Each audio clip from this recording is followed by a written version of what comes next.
I invite you all to be seated.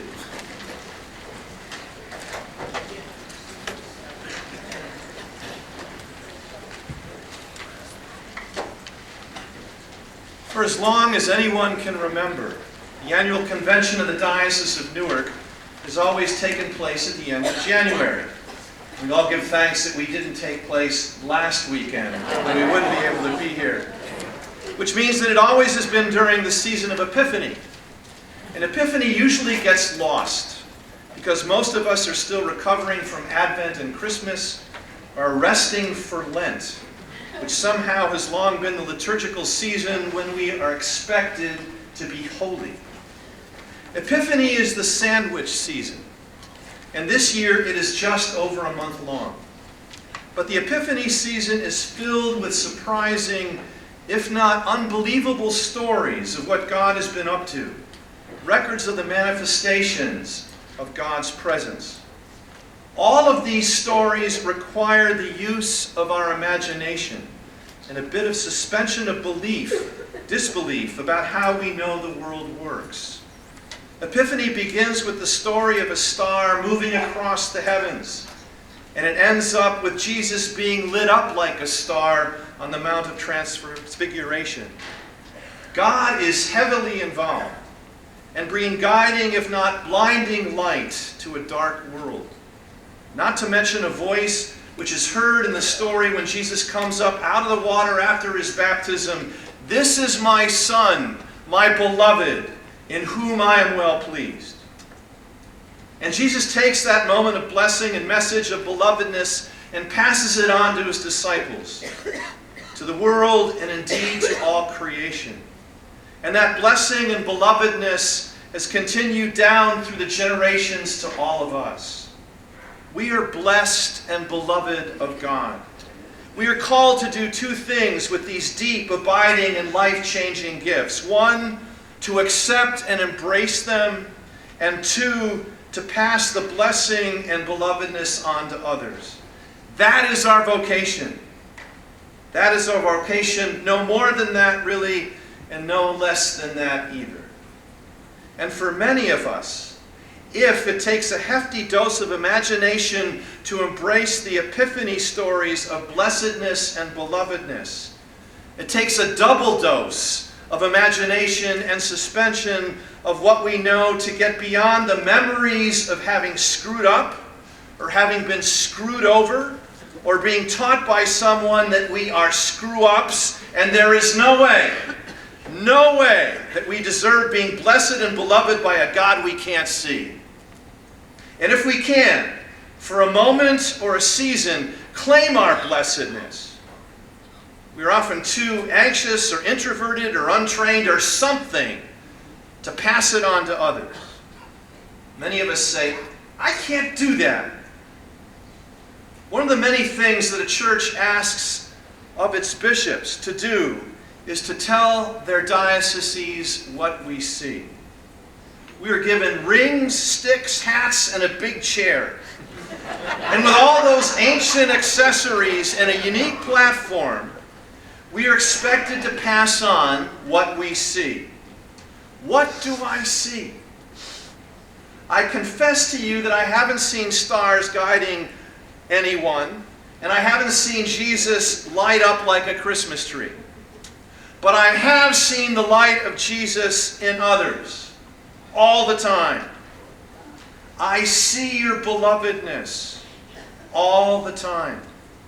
I see your blessedness, and it is an extraordinary honor to see light growing in so many of you, and so many of you trusting that God-given light and risking to share that light with the world. I see your blessedness. I rejoice in your belovedness, our belovedness, and I continue to hear the voice of God in my heart, giving thanks for the faithful journeys in Christ that you have taken. But I also see, hear, and feel your burdens. And I'm going to move from this platform to that platform to talk about these heavy burdens.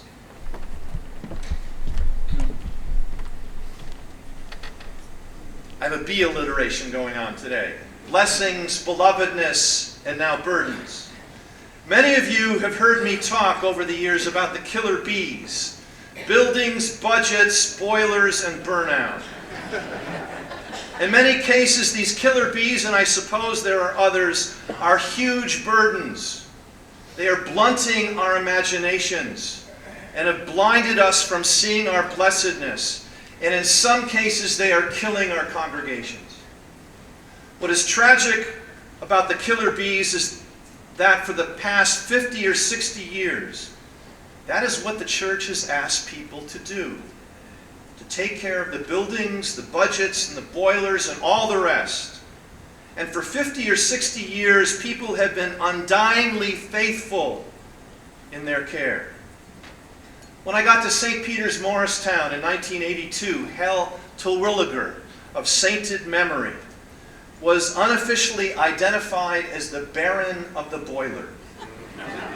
Some thought he kept a cot down there so he would be around to nurse it through coughs and hiccups through cold winter nights. And at least twice a year, since being bishop, I have tried to remind Steve Hall of Holy Communion in Patterson that he is not the same semi-pro shortstop that he was 50 years ago. And would he please stop climbing up on the church roof to look for leaks? And for 50 years running, Clara DeMalley, a member of my Massachusetts parish, took home the linen off the altar every week, to wash and iron them and bring them back more pristine than before. I've known women over the years who have each and every year taken down altar sticks from the altar that are more than half their size to polish them for the upcoming Christmas or Easter season. These activities have continued with incredible devotion over many decades, despite burned fingers, gnarled hands, and strained backs. We need to give them our thanks. The church has asked them to carry out these and other selfless tasks, and people have met these requests partly out of devotion, but more importantly, for the past half-century, carrying out these tasks was seen as the measure of what it means to be a faithful Episcopalian. Tend the church. But we are now in a new place as the beloved of God. We are in the midst of a tsunami of change. A change and an unraveling that we don't yet fully understand. The measure of faithfulness is no longer in how well we tend our buildings and budgets, or clean our sacristies, or set our altars. Not that we abandon our sacred treasures and acts of holy devotion, but we need to acknowledge that they are not going to save us anymore. God is calling us out of our buildings and into the world, to move beyond relationships with those who share our pews to the people who share our neighborhoods. God is working there, and we need to join God's mission. Business as usual is no longer an option. As we face this tsunami of change, and as we join God in shaping our future, it is becoming more and more urgent for us to reshape our ministry. This afternoon, we will consider a resolution on the consent calendar that asks the diocese to study the reason why churches close and to report our findings. Well, for 9 years now, I have been deeply engaged in the study of why churches close, not to mention being liturgically and pastorally engaged in the closing of churches. And I'm here today to report my learning to you. Since my arrival in 2007, I've closed 8 churches. The quick and perhaps overly simple answer to why they have closed is because they ran out of money. But in each case, the reason why they ran out of money was different. For some, the care of the building required more resources than they had available, in terms of dollars or the availability of the Hal Terwilligers, Steve Halls, or Clara DeMalley's. For others, a key tenant left, leaving a gaping hole in the budget.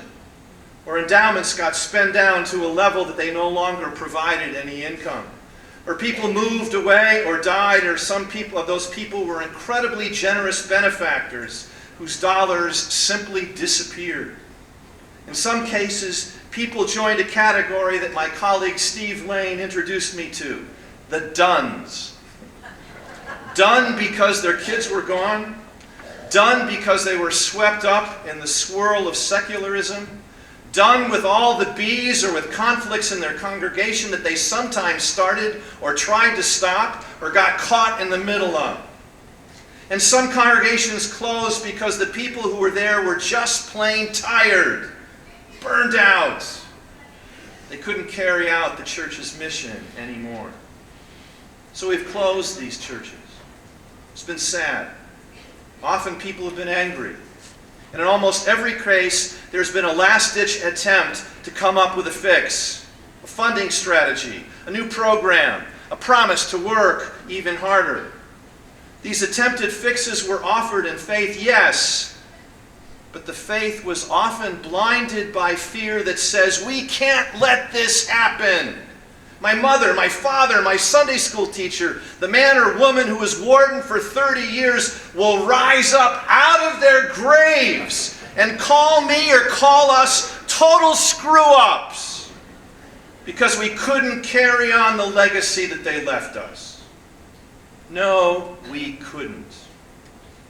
Tears have been shed and curses have been uttered. Anger has been in the mix. All the 5 elements surrounding death and dying have been present. Denial, anger, bargaining, depression, and acceptance. And my office has learned to be present to them, to listen to them, to honor them, and using the vast resources of our Anglican tradition to pray through them. When I arrived in 2007, every person I ordained ended up with a full-time position in a parish. Since 2013, every person I have ordained has started out in a part-time position. Many clergy have their major work outside the church. In 2007, 75% of our churches were served by a full-time priest. Today, churches with full-time clergy are a bit less than 50%. Last June, I decided to try an experiment by giving out Jesus cutouts, or Flat Jesus, is a takeoff on Flat Stanley, a book that most kids know by heart, to kids in my children's sermon. It wasn't until my 4th congregation that there were any kids at all in church. Every diocese, every denomination is experiencing a version of this. And every diocese and denomination is spending some time trying valiantly to wish or deny or pray it away. That won't work. We need to acknowledge that our reality as we knew it is no longer real. We also need to acknowledge, and this is critical, this is not your fault. It is not my fault or the previous vestry's, bishop's, or rector's fault. It is not our fault. This is nothing that you or I or any of us could have done or can do to reverse the tsunami of change that has come upon us. It is much bigger than any of us. That said, this tsunami of change has produced resentment that it is happening at all. A resentment that can take over the psyche and drown out the spirit. A resentment that despite all our efforts to fix things, many church buildings will still close. I see the resentment. I hear it. I feel it. It is real. We need to acknowledge the resentment and work and pray through it. Otherwise, the resentment morphs into blame. And I see and hear and feel blame more than any time I can remember. Our culture is awash in blame. Some presidential candidates have staked their whole campaigns on leveling blame. Vote for the better blamer. And if we can't find someone else to blame, more often than not, blame is leveled against ourselves. Blame has become a new killer bee. And as far as I'm concerned, it is the most destructive of the lot.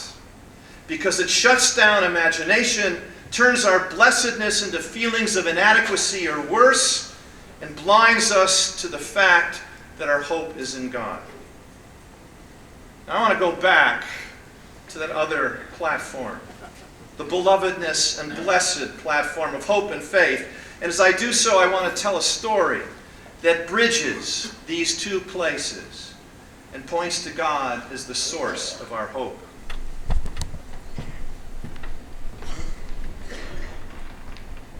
Last summer, it became clear that the ministry at Christ Church East Orange could not continue in their building. There had already been some conversations between the wardens and vestries of Christ Church and Epiphany Orange, located 0.6 of a mile down the road, about the prospect of sharing ministry. Canon Jacobs, Paul Shackford, and I were deeply involved in these conversations. But when estimates came in for replacing the slate roof and the huge boiler at Christ Church, which seats 700 or so, and which were in immediate need of replacement, plus other unpaid bills, it was clear that the church didn't have anywhere near the funds to cover the expenses.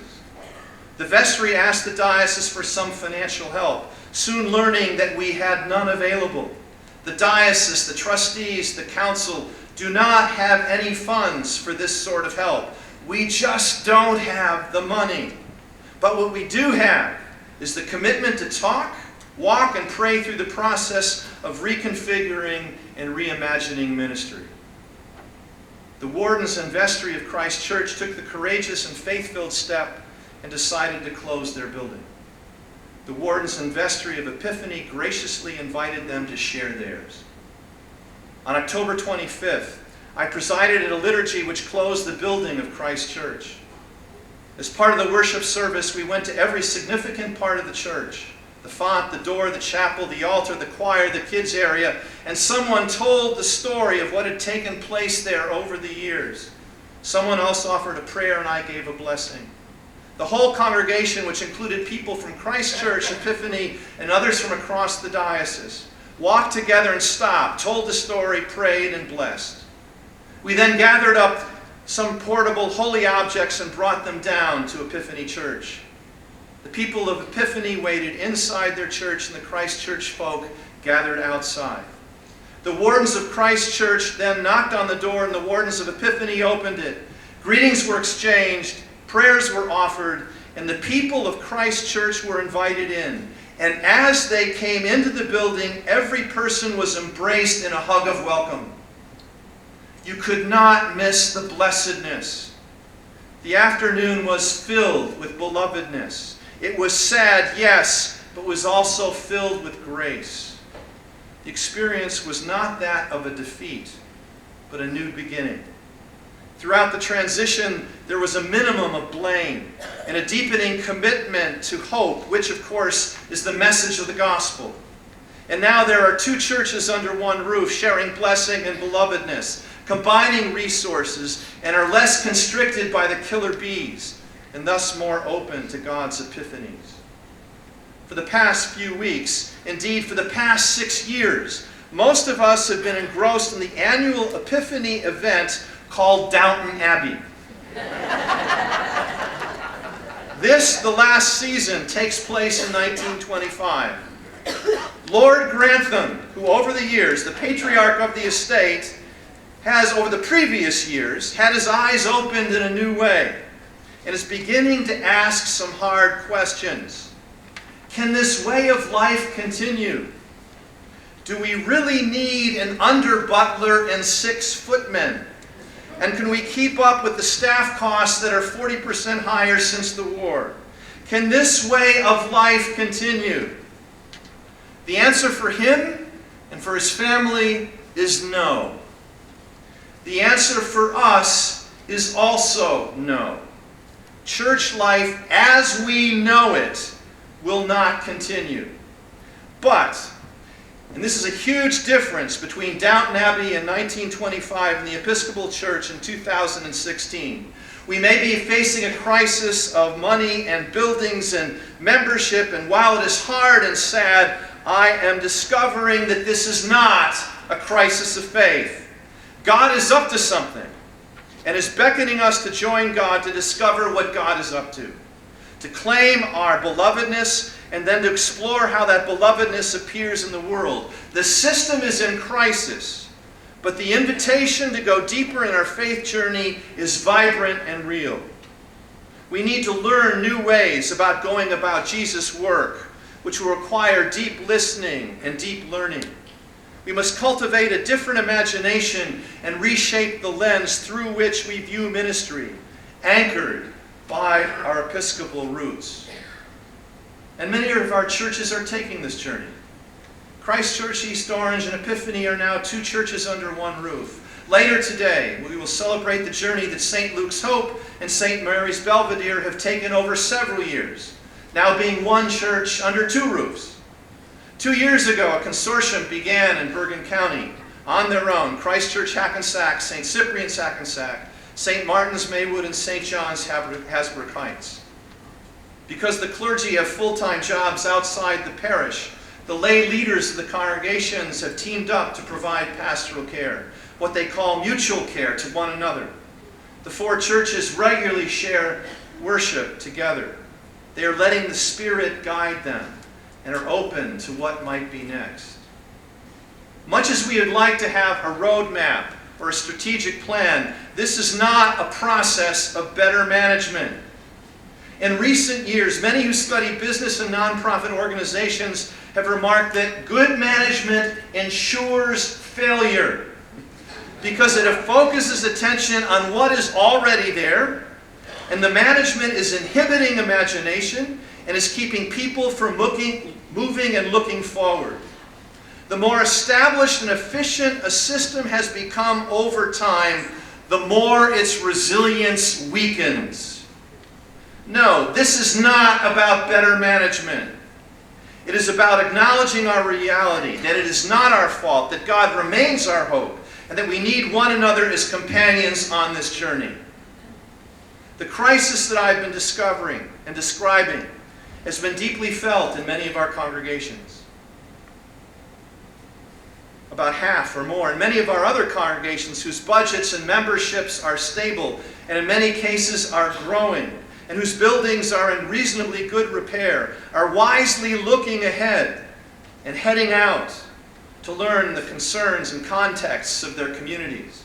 Bible studies take place in diners. Theology on tap. Conversations happen in pubs. Increasingly, animals are being blessed outside rather than inside the church. And at least 2/3 of our congregations are engaged in Ashes to Go on Ash Wednesday. Many of us commemorate the 9/11 anniversaries with blessings in public spaces, which in my experience are wanted and appreciated. All of these are examples of what our new presiding Bishop Curry calls joining the Jesus movement. Will this work? I think that's the wrong question. I'm more and more convinced that the questions we need to keep asking are, where is God in this? Where is God in my heart? How is Jesus working in my neighborhood? How and where can I join God in those places? That is what brings about transformation. While we may not know the outcome, I do know that God is as deeply involved in where we are and what we are about as God was involved in the Epiphany stories from Scripture. So instead of strategic plans, we engage in holy experiments along the way, discerning, dwelling in the Word, praying, and evaluating. And as we engaging and joining God with more intention, I'm learning that the technical answers and fixes, many of the programs we offer, tend to be expressions and enterprises for the purpose of reducing anxiety, rather than being guided by the challenge of the gospel and the Holy Spirit. When I get anxious, I go to my defaults, tried and true practices and habits that are in fact no longer tried and true. we all are being called to go deeper, to develop new habits and practices, to be more intentional about claiming our belovedness and discovering the blessedness in others. Later this morning, Ginny Dinsmore, coordinator for mission strategy in the diocese, Suzanne Willen, who is the project manager for the diocesan effort to join God in shaping our future, and I will outline more concretely how we can plan to continue to move forward on both parish and diocesan levels. The diocese has tended to operate in reactive mode, responding to increasing levels of crisis. Initially, we thought these crises in congregations would eventually get worked out. But we now realize that they are the front end of fundamental and deep challenges that cannot be addressed with established responses. The role and resources of the diocese now need to shift from a primary focus on trying to fix problems and being a service provider to being a facilitator and partner with willing congregations in imagination and innovation for the sake of God's future. Our intent is to be invitational. We're not seeking to tell any congregation what it ought or ought not to do, but there is a journey we can take together in which the diocese will now place most of its time and energy. We will work with, partner with, and respond to congregations that want to join with us on this journey. With this in mind, there are some initiating actions we will take over the coming months. They are intended to invite congregations to participate with us in discerning how we might seek together God's future as diocese and congregations. There's a lot to do here, and a lot to let go of. I am still learning. I'm still working through my anxiety and resentment. That said, I have a growing excitement that the invitation to do more gospel ministry and less institutional preservation work. I have made some commitments that reinforce my deepening commitment to joining God and shaping our future. Commitments I want to pass on to you this morning. First off, it's a bit overwhelming, especially when I consider that I will be spending additional time talking about this developing process with the major donors across the diocese we have identified, and conversations I will be scheduling to invite them to support these initiatives. Gandhi once said, "I have so much to do today, I will meditate twice as long." Mindful of that, I will pray more. That is a commitment that I am making, and I invite you to do the same. In my experience, prayer produces clarity and invites imagination. As bishop, I am committed to developing and supporting space for this process to evolve, supporting experiments, encouraging the practice of dwelling in the Word, walking neighborhoods as we seek the presence of the living Christ.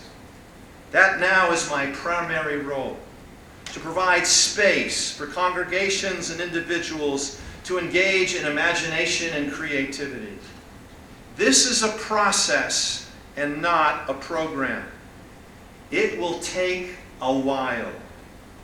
I will welcome invitations to join people and congregations to walk their neighborhoods on a day other than Sunday, provided that we begin with dwelling in the Word, and provided that we finish our time together with some reflection on where we saw God at work and offering that up in prayer. My staff and I will offer to kindle imagination and claim blessedness. We will grieve along with you for what we have lost and that is not coming back. What we will strive not to do is engage in conversations that are focused on fixing problems, because that won't get us anywhere. And I will not engage any conversation that is rooted in blame or reinforces blame. It will be hard. It will be hard for me to make and keep this commitment. And I suspect it will be hard for you as well. But I am willing to come and support experiments and engage in conversations that kindle imagination, activities that remind and reinforce that we are blessed and beloved. God is calling us out to be transformed by the biblical dream. It is the dream of faith, born by community, carried forth by faith and imagination. Martin Luther King was brought up on this dream, and he prayed and preached it until he was cut down by someone who couldn't abide any challenge to a system that protects some at the expense of others. Too many have suffered a similar fate. Our joining God in reshaping our future, our intentional journeys into our neighborhoods bear witness to God's dream. These forays open our souls even more to the wideness of God's mercy, and can perhaps provide an opening for the millions of people to discover a hope that is beyond what their hearts and minds can currently grasp. A hope that is offered to all God's children, not just some. A hope that believes in spite of the evidence, and then watches the evidence change. We are inheritors of the biblical dream. We have a responsibility to carry that dream into the world. God sent Jesus to incarnate the dream, and we as his followers are to be bearers of it, doing whatever we can to join God in bringing our blessedness and belovedness into moments, if not movements, of justice and blessing. It is an extraordinary dream. Let us join with God and one another in shaping our future. Amen. Amen.